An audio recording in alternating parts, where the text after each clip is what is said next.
আমার বাসায় বিয়ের আলাপ হচ্ছে। ওর তো কোনো ক্যারিয়ার গোলই নেই। ও যে প্রফেশনটা বিলং করে এটা তো কোনো ফিউচার নেই। বললেন আরেকটা বার একটু। আমি বলেছি বুলশিট প্রফেশন। তোমার বাবা মা তোমাকে কোনো শিক্ষা দেয়নি। প্লিজ বাবা মাকে নিয়ে কথা বলবেন না। তোমার বাবা মা হচ্ছে অশিক্ষিত, মূর্খ এবং তুমিও তাই হয়েছো।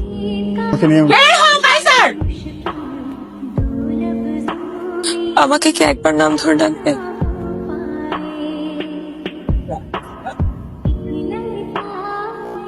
কি আশ্চর্য, সবসময় রাস্তাঘাটে এরকম রেগে যাও কেন? এরা মানুষ, চোখ গালি দিতে পারলে খুব ভালো। তাহলে তো বাংলাদেশে অর্ধেকের বেশি মানুষের চোখই থাকবে না। না থাকলে তো ভালো, তোমাকে দেখতে পারবে না, কিন্তু আমি দেখবো। আর আমি দিন রাত এক করে প্রতিদিন থানায় দৌড়াবো, কোর্টে দৌড়াবো নাকি? হ্যাঁ, সমস্যা আছে।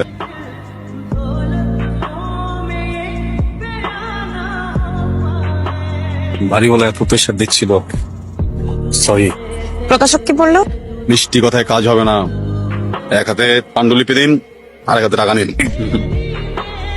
তো পাণ্ডুলিপি জমা দিচ্ছ না কেন? শেষ হতে হবে তো, শেষ না হলে কি যাও। আমি একটা কথা বলি, মনোযোগ দিয়ে শোনো। যদি রাইটিং কে প্রফেশন হিসেবে নিতে চাও তাহলে ধ্যান, ধারণা, জ্ঞান সবকিছুতেই শুধু এইটাতেই মনোযোগ দাও। কারণ জীবনে কোথাও ফোকাস না করলে, মনোযোগ না দিলে সাকসেসফুল মানুষ হতে পারবা না। ওকে, ইওর হাইনেস।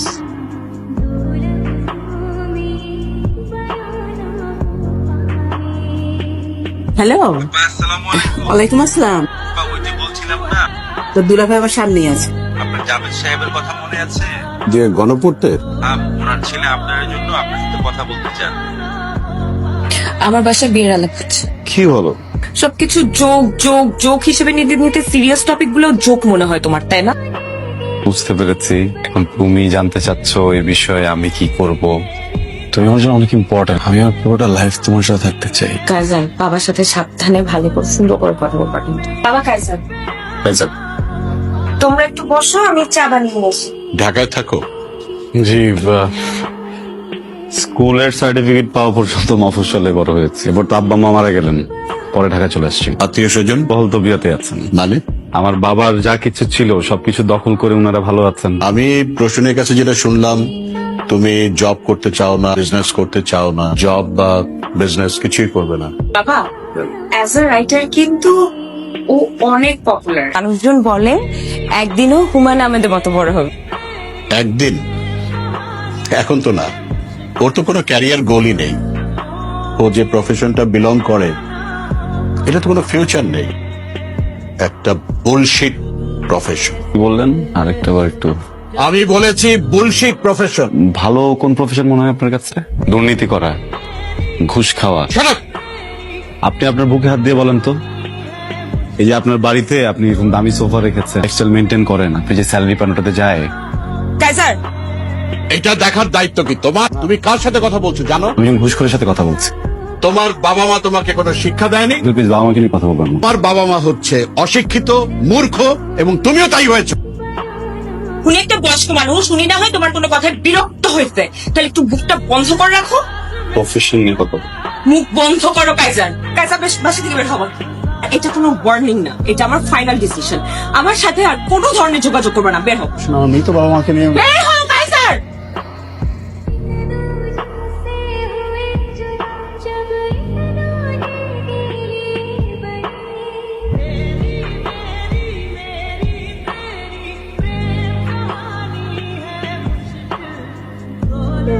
এই যে দেখো আমার দিকে। এই শোনো, আমি বেরোচ্ছি। কেন ব্রেকফাস্ট করবে না? আরে বলো না, অফিসে কি একটা ঝামেলা লাগছে, এক্ষুনি গিয়ে আমার ম্যানেজারের সাথে বসতে হবে। আজ তোমার আমি কতবার সাবধান করছি, কথা শোনো নাই। কোম্পানির পলিসির বাইরে গিয়ে দিনের পর দিন অনিয়ম করছো, কিচ্ছু হবে না, কেউ জানবে না। নতুন সিওর ব্যাপারে আমি তোমার বলি নেই, কিভাবে জেলে যেতে না হয় সে ব্যবস্থা করো।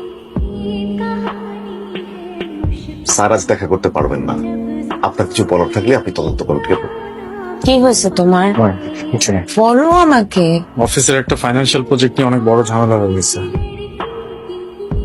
কালকে আমি যাবো, যে ওনার সাথে কথা বলবো। এরকম একটা সিচুয়েশনে আসলে ওকে কিভাবে কি বলা উচিত। আগের সিইও থাকলে আমি খুব সহজেই ব্যাপারটাকে ম্যানেজ করতে পারতাম। তো এখন যিনি আছেন খুব স্ট্রিক্ট।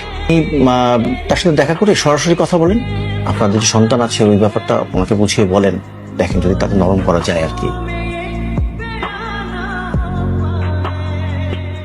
কাজার, টিমের সবাইকে কনফারেন্স রুমে আসতে বলুন। কাইজার, ওনাকে বলুন আগামীকাল আসতে। আপনাকে জন্য ফোন করে তারপর আসেন।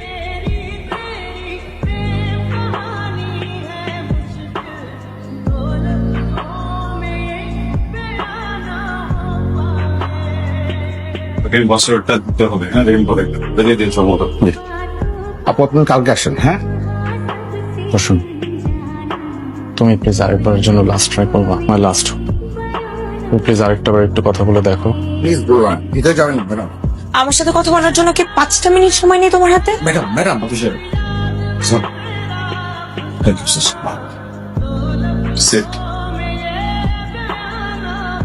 বলুন। আমার হাজবেন্ডের নাম আবরার ফাহিম। ওর এগেনস্টে তদন্ত কমিশন গঠিত হয়েছে। অপরাধের যেন সর্বোচ্চ শাস্তি হয়। আপনি আসতে পারেন। ও মাই গড, কাইজার ভ্যাগাবন ছেলেটা এখন সিইও। ও এখন বাগে পেয়ে আমাদেরকে প্রতিশোধ নিতে যাচ্ছে। না বাবা, এটা মনে হয় ঠিক হবে না, কারণ ডিপার্টমেন্টে আবরারের ঘুষ খাওয়া নিয়ে বেশ কয়েকদিন ধরে কথা চলছিল। ইভেন ম্যানেজার স্যার আবরারকে এটা নিয়ে ওয়ার্ন করেছে। আমি অফিসে গিয়ে কথা বলবো, দেখি কি করা যায়। কাইজার, তুমি কি আমাকে চিনতে পেরেছো? জি না। আমি প্রসূনের বাবা। সরি, কোন প্রশ্ন? আমি আসলে এসেছিলাম আবরার ফাহিমের ব্যাপারে কিছু বলার জন্য। ছেলেটার যদি এখন জেল জরিমানা হয়, আমার মেয়েটার দুধের বাচ্চাকে নিয়ে অসহায় অবস্থা করবে। এই সমাজে একটা শিশুর বাবা যদি জেলে থাকে, ওঠাটা স্বাভাবিক হয় না। লজ্জায়, অপমানে আমার মেয়েটা হয়তো মরেই যাবে। এখানে আমার কি করার আছে বলুন? আমি দুর্নীতিবাজ, ঘুষখোর, এই ধরনের মানুষগুলোকে না এখন দেখতে পারি না। তার জন্য খুব ভালো হবে যদি এক্ষুনি এখান থেকে বেরিয়ে যান।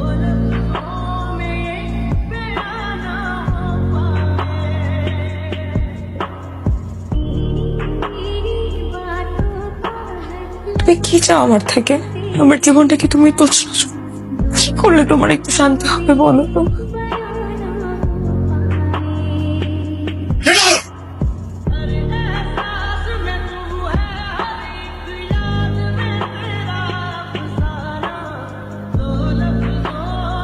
মিসেস ফাহিম, আমি খুবই দুঃখিত আপনাকে এমন একটা জায়গায় ডেকেছি। আসলে যে বিষয়ে আপনার সাথে কথা বলবো এটা আপনার জন্য খুব সম্মানজনক না, তাই অফিসের সবার সামনে বলতে চাইনি।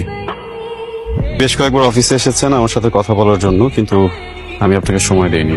আপনি নিশ্চয়ই ভেবে নিয়েছেন এর পিছনে ব্যক্তিগত কোনো কারণ আছে। ভুল। আমি বা আমার কোম্পানি আমরা প্রফেশনাল, তাই ডকুমেন্টস ছাড়া আপনার সাথে কথা বলতে চাচ্ছিলাম। ফাইনালি ইনভেস্টিগেশন রিপোর্ট চলে এসেছে। এখানে আপনার হাজবেন্ডের করা সব ফ্রডের ডিটেলস আছে। একজন সচেতন মানুষ হিসেবে পুরোটা দেখে আমাদের বলবেন এখন আপনার হাজবেন্ডের সাথে আমাদের কি করা উচিত। তোমার যেটা ভালো মনে হয় তুমি করো, আমার তোমাকে বলার কিছু নেই। মিসেস ফাহিম, আমরা অবিবেচক নই। আপনার পরিবারের বিষয়টা আমরা ভেবেছি, আপনার সন্তানের বিষয়েও ভেবেছি। আপনার হাজবেন্ড যে পোস্টে চাকরি করছিলেন তার জন্য আমরা বাহির থেকে এখন কাউকে হায়ার করছি না। অ্যাপয়েন্টমেন্ট লেটার আপনি চাইলে কাল থেকে জয়েন করতে পারেন। Thank you. ওকে। কাইজার,